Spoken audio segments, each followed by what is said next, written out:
Fantastic. So now everyone knows I have an AOL account. Yes. Everyone, we apologize for the delay, Sure. but we are on, and we had some technical difficulties, as to be expected, I guess. It always happens to me. But anyways, welcome to the apologeticstopics first live stream. And we're hoping that we can do this periodically to supplement our radio ministry. And what I'd like to do right now is just kind of reintroduce the voices of apologetics.com radio. You know, they've said that we have the faces for radio, and we want to hopefully think that now we have the faces for live streaming. Yeah. Right? Hopefully. That would be good. That'd be good, right? That would be good. So right to my right, right here. to my right is Sam Wellbaum. Howdy. Hi. Sam Yes. has hosted our show for 5.5.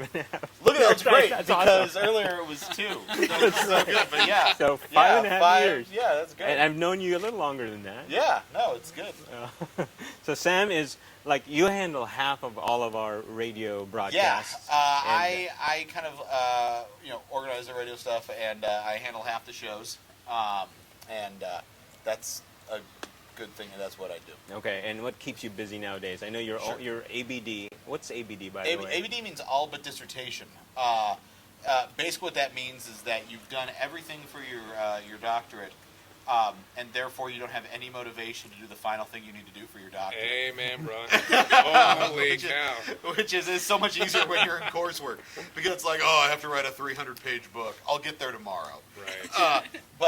So I'm ABD working on studying aseity and its connection to secularity and boredom for my dissertation. Teaching out at Cal Baptist, the School of Christian Ministries.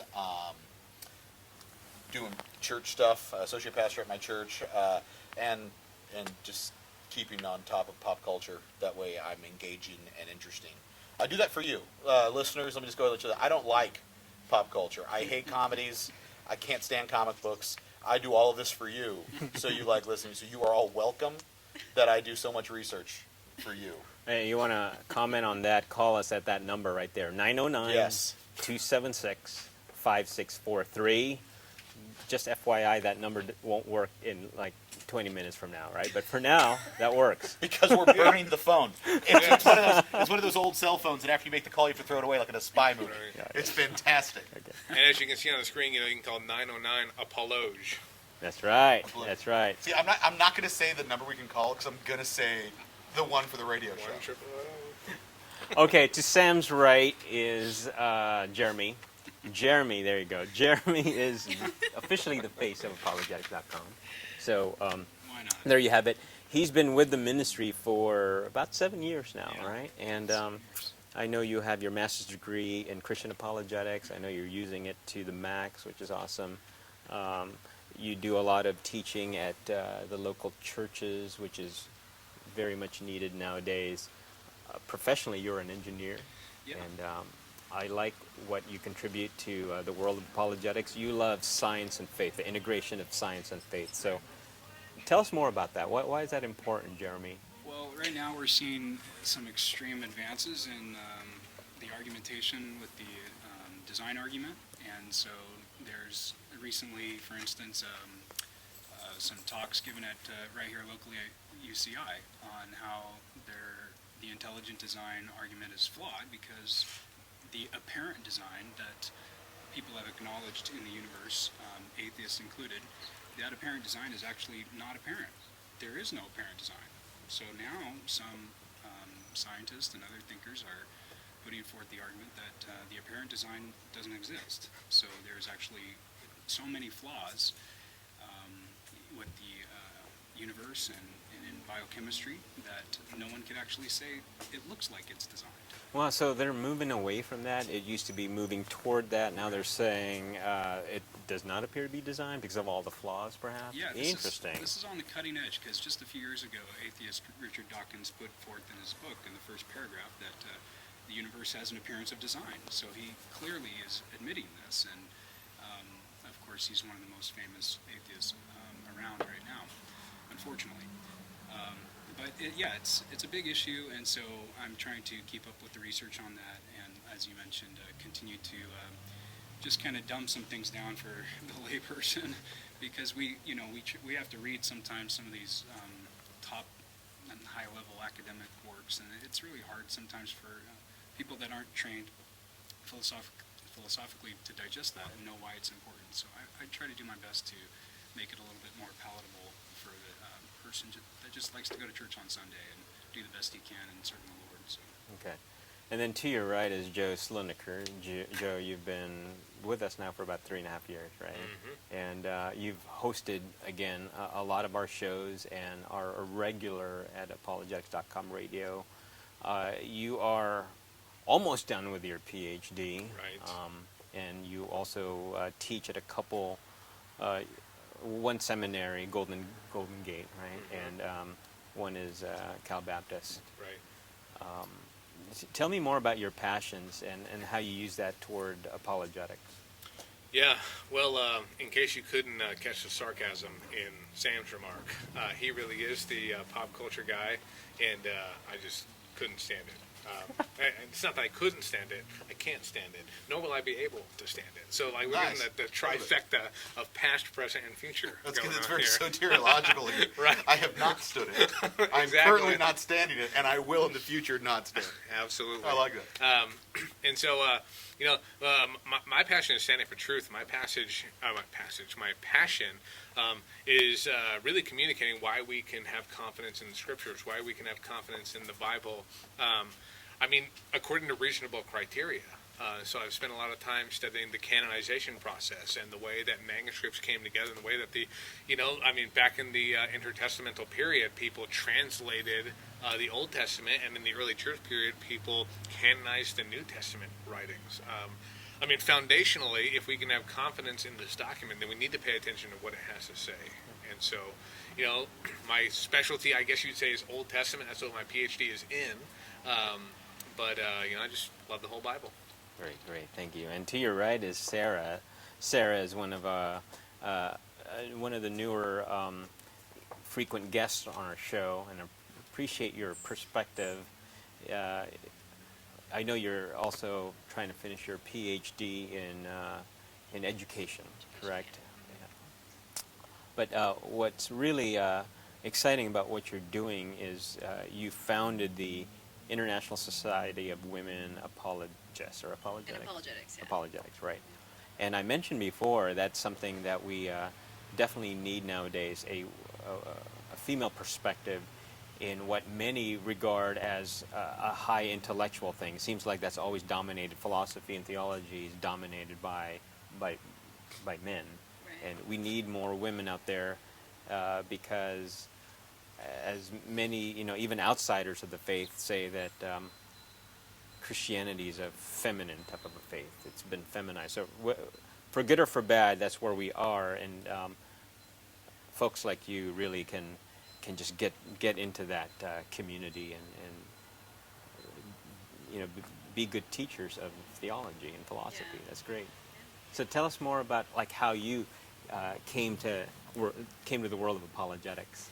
I actually had a high school biology teacher who was a deist, and I was very, very strong Christian, very involved in my youth group, and I always challenged him because he was teaching evolution, so I was constantly raising my hand, and he finally one day asked me to see him after class, and he handed me a stack of Bible contradictions and told me that if I could answer those, then he would listen to something I had to say.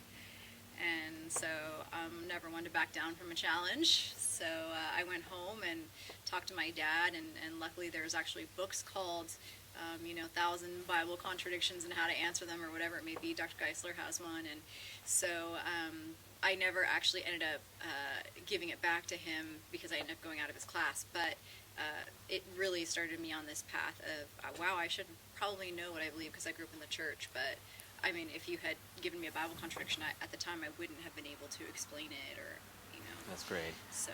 And a lot of Christians, even strong Christians, especially the young people, move away from Christianity because they're faced with those challenges, Right. and they go back to their pastor or their youth pastor, and there are no answers. Mm-hmm. So obviously that would, I know that would turn me off, and I'm glad I never had that kind of challenge. That'd be crazy. Yeah. But anyways, if you are watching us live right now, and we are live, give us a call. We're going to be here for the next probably 10 minutes. But we want to let you know, yes, this is sponsored by IVP. And this show is sponsored by IVP, especially the book Fool's Talk by Os Guinness. And what we're going to do at some point, probably in September, we're going to be covering some of the topics, some of the subjects contained in this book. So we have a special deal going on right now. If you give us a call at that number right there, 909-276-5643, the first 5 callers, or the first 5 tweets or Facebook hashtags, whatever, will get you a book, all right? And then you have to promise to read it so that you can join us in our conversation. Sam, you're smiling. Well, I guess I was smiling. Like, you have to promise to read it. If you don't, like, we will ask. We will ask. And if you don't read it, we're going to send you a strongly worded letter that says you need to send this back because we entered into covenant with one another. That's right. It's all about a covenant. We will be your ministry if you will be our readers. Yes. So one Os Guinness, we had him at our fundraising banquet about a month ago. It was great. And if you know him or any of his works, the question he will pose to you is, how do you minister, or how do you try to persuade people of the truth claims of Christianity if they are uninterested, not needy, or disillusioned? So that's a tough community nowadays that we have to evangelize to. And I actually equate evangelization and apologetics. And I'm sorry, but if that is not a good thing to do, but I'm really convinced that you need apologetics right now if you're going to persuade anybody of the truth claims of Christianity. Like you were saying, how there's a lot of things in science now. The case we try to make is, hey, look at this beautifully created creature, and it seems like everything is put together. How can that creature be? How can that creature exist by happenstance? So we say, there must be design behind it. If there's design behind it, then there must be a designer. But apparently nowadays you're saying there's a lot of critics, a lot of scientists that are saying, well, you think that's design, but it's not, because look at this one, right? Those kinds of things. Well, it's great, and I guess it shows you a bit of kind of what you're talking about, like the drifting of culture. Like, we've gone from a society that understands like things that are deserved, and then kind of begins to a more entitled society. So we have a entitled society, so we have to deal with, how do you evangelize, how do you apologize, how do you witness, how do you share the gospel with a very entitled society? And so it's a shift from someone looking at, a human and saying, oh my gosh, look at that, look at how, and like, it's just this, it's this shift that happens. It's very much, it's like you get if you were to, like, I was one time where I'm doing my PhD at Claremont Graduate University, and I stopped by to get gas because my car was not working again, so I put gas in it so it would run. There was a homeless guy there, and I was like, oh, yeah, sure, I'll give you, I decided to give him $1. And he looked at me and said, well, don't you have a 5? And I was like, that's amazing. I thought beggars can be choosers. That is so, but they can. Yeah, but and they so can, that's very much like our yeah. society's there right now. Yeah. It's like the design argument was great, and now people are sitting there going, I don't know, Yeah. I would have designed it a little better. Right. And so it's, So the community, you see, the community we're trying to reach, like I mentioned, they're not interested, they're not needy, and I would say, because I forgot what I was going to say, the third point, so I'm inserting my own. I'll say disillusioned. but if you're one of the first 5 people, you won't forget because you'll get a book and you can memorize it. That's so right, do that's that right. thing now. That's right. But anyways, I would put that under the disillusioned camp. So I think, we think such and such is all great, but then we figured out, oh, wait a minute, I got let down there. But I remember not too long ago that a lot of evangelicals, or a lot of evangelical strategies was to say, all right, God loves you and has a perfect plan for your life, type of thing, as if people needed a plan for their lives. And nowadays, when you talk to people, they actually don't care about many things. They think life is swell. The West has, relatively been wealthy, not a lot of issues. That, like you said, we're entitled. But how do you communicate what we think is a great need to a community that feels like they have no need? So that's a challenge. Or the uninterested ones, like the growing nuns, right? The NONES. They have no faith because they really don't care about any of that stuff. It doesn't affect them one bit. Secular society moves on, and their needs are met. I mean, you know what I mean? So I think that's a challenge nowadays. And so that is our hope. So if you hashtag us or Twitter us, whatever. Face tweet us. Face tweet us. Right. What are the hashtags again? All right, Get us on the hashtag. Instabook. Yeah. apologeticstopics. There you go. Hashtag. Well, I mean, even just the idea that most of the time they're thinking in temporal terms and not eternal terms, and we have to kind of show them that there is eternal value. Important right now for apologists to recognize and to work with, and if we don't meet people where they're at, for apologists to recognize and to work with, and if we don't meet people where they're at, then we're doing them a disservice. And we live in such a flattened world globally now, and with the rise of technology and communication advances just like this that we could stream live across the world right now, we live in a very different world than we used to 10 years ago. And because ideas have spread so rapidly across the globe, Christian apologists have, I think, a more difficult time right now, probably more difficult now than ever before, to advance the gospel in ways that are compelling and are palatable and acceptable for people to hear where they're at and in their context and what they're dealing with. So I think we need to be mindful as Christians to other cultures and other contexts before we even start the conversation, to get to know them personally even, to build that credibility, that relationship, and I think that would help us be better ambassadors of Jesus Christ. And this is a very hard thing to do because worldviews right now are very complex. They consist of component worldviews, and each of those component worldviews have their own idiosyncrasies. And if we don't understand the very nuanced position most people have, even though they haven't quite thought it through, like you're saying, they still have a position, even though they don't have justification for it and whatnot. And we need to be very cognizant of that. And gone are the days where we could just produce an analytical argument and let that be something that convinces people.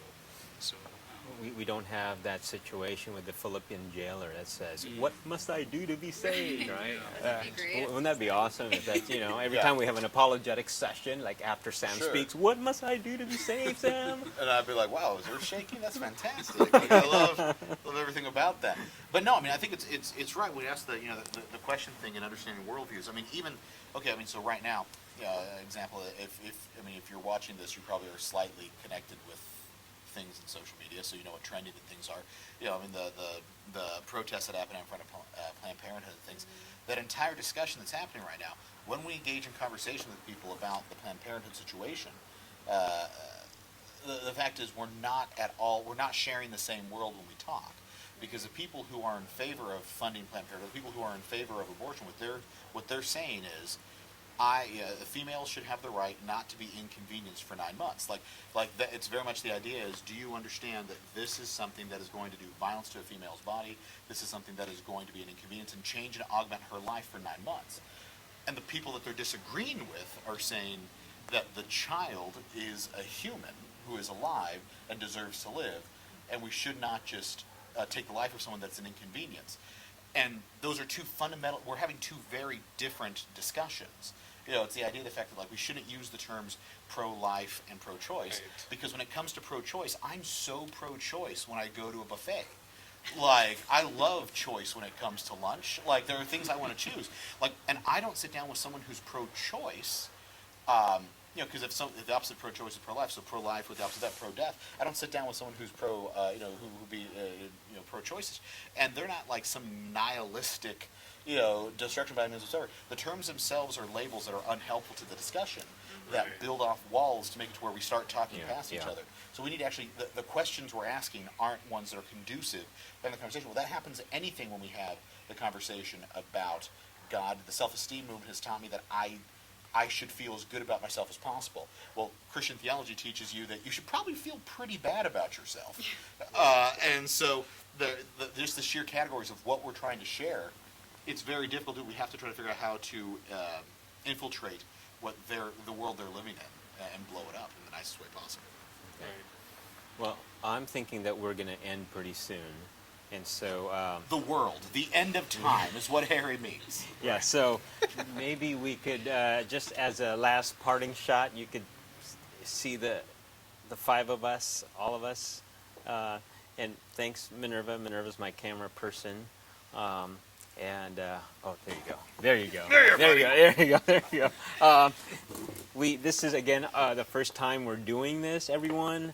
But we want to continue to do this because there are a lot of good advantages to this. Like, number one, I can show you that we want to give you this book, but nobody called. But hey, I have 5 of these I want to give away, so maybe you can tweet. There you go. Thank you. No one wanted an upside down book. Yeah, That's why so we could do these The kinds book is of things. called Fool's Talk.